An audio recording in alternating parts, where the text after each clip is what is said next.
구약 성경에는 초기에 보게 되면 하늘이 마치 인격이 있다고 오해할 만한 표현을 일부러 피하려고, 그것도 아주 애써서 피하려는 노력 같은 거를 볼 수가 있는데, 처음에 그 구약 성경 초반기에 나오는 하늘관하고 중반기, 후반기로 가면서 나오는 하늘관이 좀 다른데요. 첫 번째는 왕국 초반기입니다. 다윗과 이제 그 솔로몬 시대에 보게 되면은 하늘은 이제 공간으로서의 하늘입니다. 이거는 히타이트라든지 우가리 쪽에 이제 영향을 좀 받은 것 같습니다.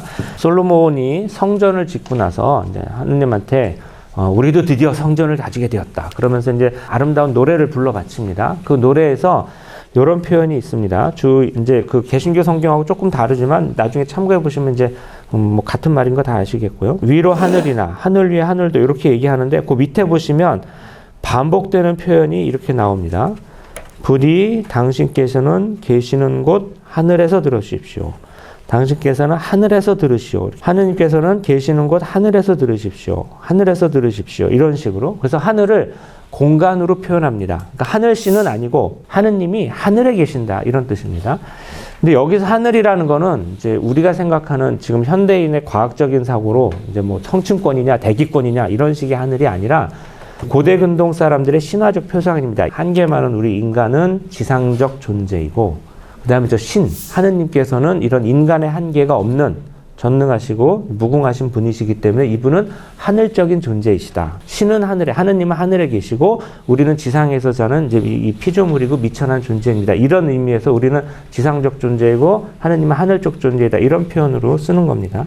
그래서 꼬박꼬박 이제 하늘에 계신 어떤 존재, 이런 식으로 표현을 합니다. 그래서 솔로몬의 기도를 보게 되면 매우 주의 깊게 하느님하고 우리 하늘을 절대 동일시하지 않습니다. 마치 조심하는 것 같아요. 왜? 하늘을 신이라고 믿는 큰 나라가 바로 옆에 있는데, 그리고 그 나라의 신들을 믿는 존재도 아마 이스라엘에 어느 정도는 있는 것 같은데, 우리 신앙은 그게 아니다라고 얘기하는 것 같아요. 하느님은 하늘에 계시는 존재이지 하늘 그 자체가 하느님이 될 수 없다, 이렇게 표현하는 것 같고, 이렇게 구약 성경의 초반기에는 분명히 하늘을 공간적으로 표현했습니다. 그래서 이렇게 하늘을 공간적으로 표현하는 초기의 표현들을 보고 있으면 많이 나오는 표현이 뭐냐면은 구름입니다. 구름을 타신다. 이런 표현이 병행구로 많이 나옵니다.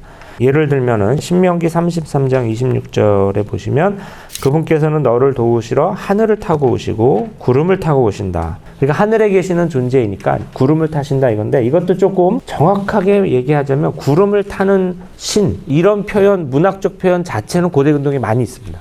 신이 하늘에 계시고 신적 존재이기 때문에 구름을 타신다, 이런 표현은 많이 있고 아마 그 표현이 영향을 준 것 같습니다. 구름에 쌓여 올 것이다. 이거는 이제 인자가 구름에 쌓여 올 것이다라는 십자가상에서 이제 그 표현이 있기 때문에 그 표현의 문학적 기원이 되는 말이기도 합니다. 하느님이 저 하늘에서 구름을 타고 계시는 그런 존재이다라는 그런 문학적 표현은 계속해가지고 연결이 되어서 신약 성경과 지금에 이르는 것입니다. 구약 성경에는 초기에 보게 되면 하늘이 마치 인격이 있다고 오해할 만한 표현을 일부러 피하려고, 그것도 아주 애써서 피하려는 노력 같은 거를 볼 수가 있는데, 창세기에서도 볼 수가 있습니다. 하느님께서 이제 소돔과 고모라를 멸망시키는 그 장면입니다. 그 장면에서 이런 표현이 있습니다. 창세기 19장에 보시면 주님께서 당신이 계신 곳 하늘에서 소돔과 고모라에 유황과 불을 펴셨다. 그러니까 하늘이 유황과 불을 퍼부으셨다라고 표현을 안 하고, 유황과 불을 퍼부으신 분은 하느님이시고 하늘에서 쏟아지긴 했지만 퍼부으시는 주체는 하느님이시다, 이런 식의 표현 같아요. 이 표현이 아주 일상적으로 읽으면 별 내용이 아닐 수도 있지만 메소포타미아 쪽 동쪽의 큰 나라 사람들이 믿고 있는 믿음과 대조해서 읽으면 이스라엘은 작은 나라로서 이런 신앙을 좀 보호하려고 했던 것은 아닌가, 자신들의 고유한 그 유일신 신앙을 이런 식으로 우리가 읽을 수가 있습니다. 다른 표현을 하나 보게 되면은 하가르가 아브라함의 집에서 쫓겨나서 사라이하고 이제 그 구박받고 그랬을 이야기입니다. 그때 천사가 나타나죠. 하늘에서 불렀다, 이렇게 되어 있습니다. 그러니까 하늘에서 음성이 들려왔다든지 하늘이 불렀다, 이렇게 표현을 안 하고 하느님의 천사가 불렀는데 소리가 하늘에서 들려왔다, 이런 식으로 하늘을 공간화시킵니다. 창세기 22장 그 바로 뒷장에 보게 되면 이제 그 유명한 말씀이죠. 이제 자기 아들 이제 이삭을 바치는 그 장면입니다. 그래서 이제 아브라함이 이제 이삭을 묶어놓고 막 불을 떼려고 이제 그 번제를 딱 시작하려고 하는 순간 하느님께서 이제 너의 믿음을 알았다 그러고 이제 아브라함을 말리시는 그 장면입니다. 근데 거기 그때도 마찬가지로 주님의 천사가 하늘에서 불렀다 이렇게 내려옵니다.